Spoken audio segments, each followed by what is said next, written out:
CM Mehta, education inspector, D office Jamnagar. આજ રોજ LG area school ખાતે જિલ્લા કક્ષાનો કૌશલ્ય ઉત્સવનું આયોજન છે એ કરવામાં આવેલ છે। સરકારશ્રીનો એવો અભિગમ રહેલો છે કે બાળકની અંદર જે પણ કંઈ કૌશલ્યો છે એ કૌશલ્યના વિકાસ માટે જિલ્લાની 16 જેટલી શાળાઓમાં વોકેશનલ ટ્રેડ છે એ ચાલી રહ્યો છે। એમાં સામાન્ય રીતના કહીએ તો બ્યુટી અને વેલનેસ, આઈટીને રિલેટેડ, મિકેનિકલને રિલેટેડ આવા જુદા જુદા ટ્રેડો આવેલા છે।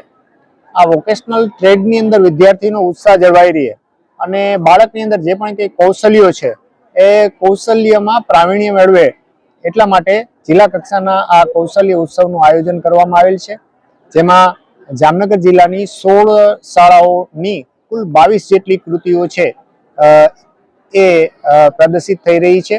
અને આ રીતના સરકારશ્રી દ્વારા જે કંઈ બાળકના કૌશલ્યોનો વિકાસ થઈ શકે અને બાળકને પ્રોત્સાહન મળી શકે એટલા માટે આજે જિલ્લા કક્ષાની જે પણ કૃતિઓ આવેલી છે એમાંથી નંબર આપી અને બાળકોને છે એને પ્રોત્સાહિત કરવાનો અભિગમ છે।